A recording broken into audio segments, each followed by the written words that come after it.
नमस्कार, आप देख रहे हैं टीएफडी इंडिया। मैं हूं आपके साथ लकी कुमारी।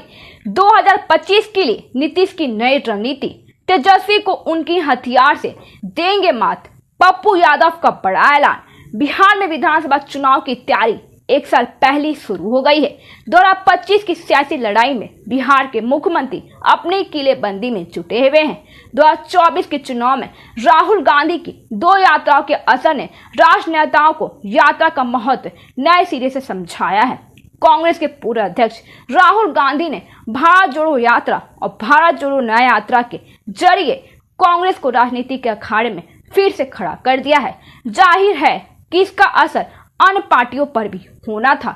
4 जून 2024 को संसदीय चुनाव का परिणाम आने के 3 महीने बाद तेजस्वी यादव फिर से बिहार की यात्रा पर हैं, तो बिहार के मुख्यमंत्री नीतीश कुमार ने भी यात्रा निकालने की योजना बना ली है। दूसरी ओर हिमाचल में दबदबा रखने वाले पप्पू यादव ने वक्फ बोर्ड के मुद्दे पर यात्रा का ऐलान कर दिया है। नीतीश कुमार का नया निश्चय।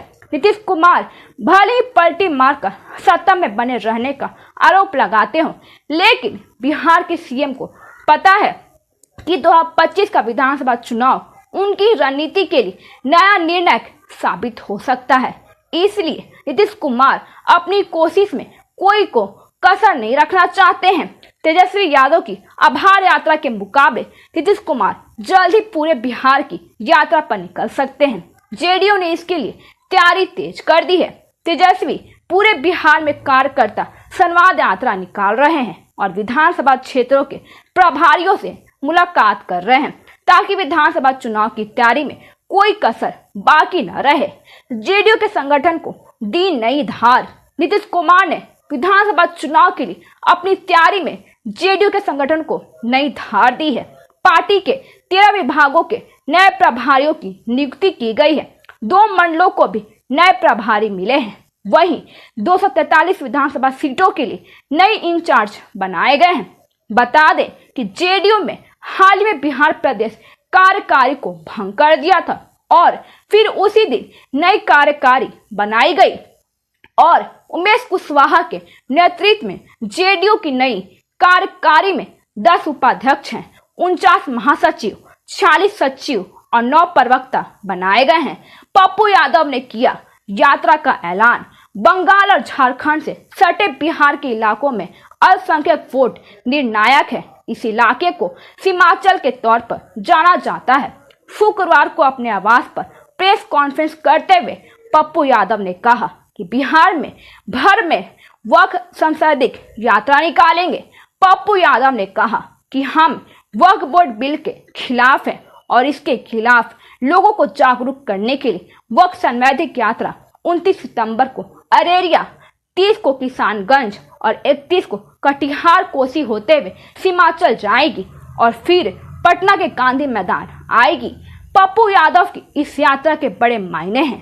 पप्पू यादव का कांग्रेस के साथ जुड़ाव जग जाहिर है। वो भले ही निर्दलीय चुनाव लड़े हों, लेकिन लोकसभा चुनाव से पहले उन्होंने अपनी पार्टी का कांग्रेस में विलय कर लिया था। किशनगंज, कटिहार जैसे इलाके कांग्रेस के गढ़ हैं। देखना होगा कि कांग्रेस पप्पू यादव की इस यात्रा पर कैसे रिएक्ट करती है। तेजस्वी यादव की आभार यात्रा।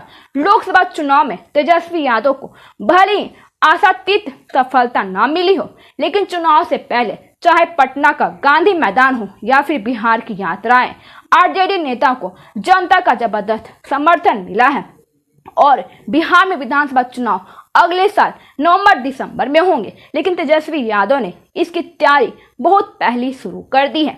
पिछली बार के चुनाव में आरजेडी सबसे बड़ी पार्टी बनकर उभरी थी, लेकिन पार्टी सरकार बनाने पे असफल रही। तेजस्वी इस बार मौका चुकाना नहीं चाहते हैं, लिहाजा आरक्षण को संविधान की 9वीं अनुसूची में डालवाने के लिए मुद्दे पर लगातार मुखर रहे हैं। कुशवाहा वोटों को अपने पाले में करने के लिए भी आरजेडी ने अभियान चला रखा है। बिहार की राजनीति में 3 नेताओं की यात्रा का असर देखने के लिए इंतजार करना होगा, लेकिन नीतीश कुमार की सक्रियता बता रही है कि बिहार के मुख्यमंत्री खुद को साबित करने के लिए नई ऊर्जा के साथ जुट गए हैं।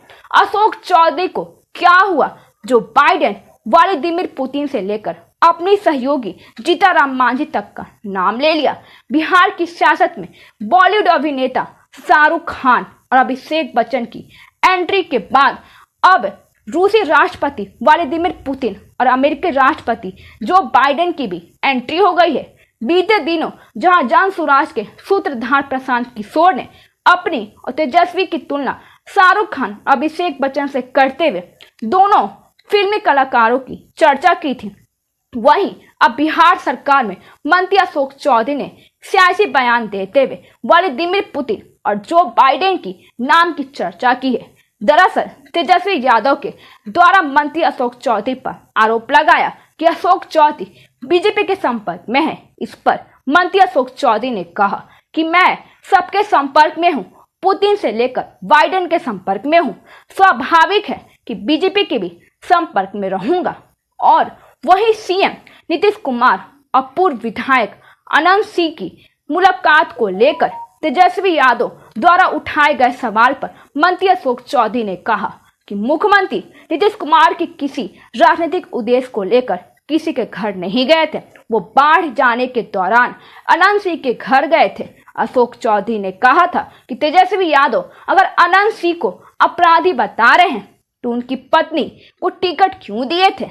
वैसे भी नीतीश कुमार 50 बार वहां जा चुके हैं और लालू प्रसाद ने भी उन्हें अपराधी कहा है, फिर टिकट क्यों दिया।